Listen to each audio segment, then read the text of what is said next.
Au-delà des chiffres, des éléments qui ont été communiqués et des témoignages qu'on a pu entendre, je voudrais juste témoigner du fait que je pense que vous êtes en charge d'un territoire qui est remarquable de cohérence du point de vue géographique et paysager tout du moins. C'est-à-dire qu'il y a une vraie cohérence entre ce territoire et ce découpage administratif. Et c'est suffisamment rare pour pouvoir l'insister, parce que pour travailler sur d'autres territoires, il y a souvent une espèce de décalage entre un découpage administratif arbitraire au gré des évolutions politiques et puis la réalité du terrain. Et cette cohérence, elle est pour moi exprimée de manière, j'avais dit dans l'intervention, en trois dimensions. Tout d'abord par la première dimension, c'est la dimension longitudinale de la vallée de la Seine, avec ce fleuve en son centre. Transversalement ensuite, parce qu'il y a une vraie continuité, des vraies liaisons au-delà des affluents entre la Seine, la plaine alluviale, les coteaux, les plateaux, qu'ils soient agricoles ou forestiers, et cet enchaînement donne toute l'épaisseur à cette vallée, et c'est pas seulement un fleuve, mais c'est aussi un fleuve épais, et c'est une vallée entière. Le troisième point, c'est cette troisième dimension, c'est la dimension verticale, parce que vous êtes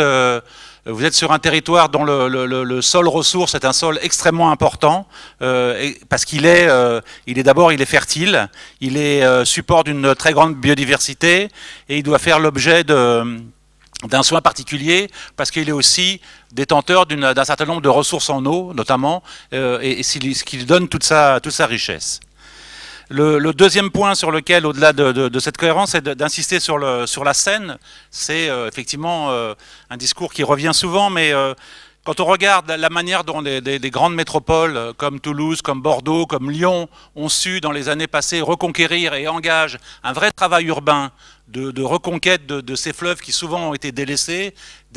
pour l'industrie bien souvent, et maintenant on voit bien que ça devient des figures emblèmes de leur territoire et qu'ils communiquent beaucoup sur ces fleuves. Et puis, on a parlé de ville-paysage, je crois que c'est aussi le territoire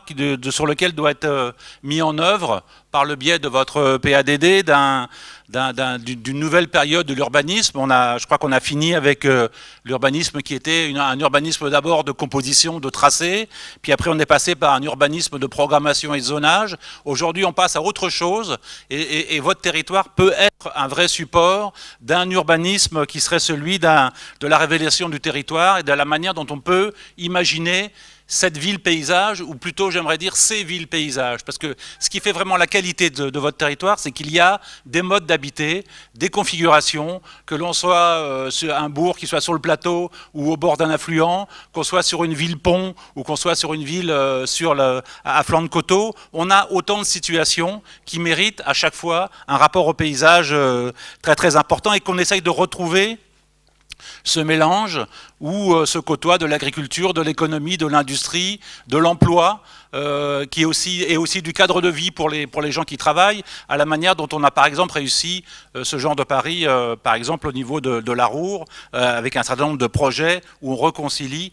paysage, industrie et emploi.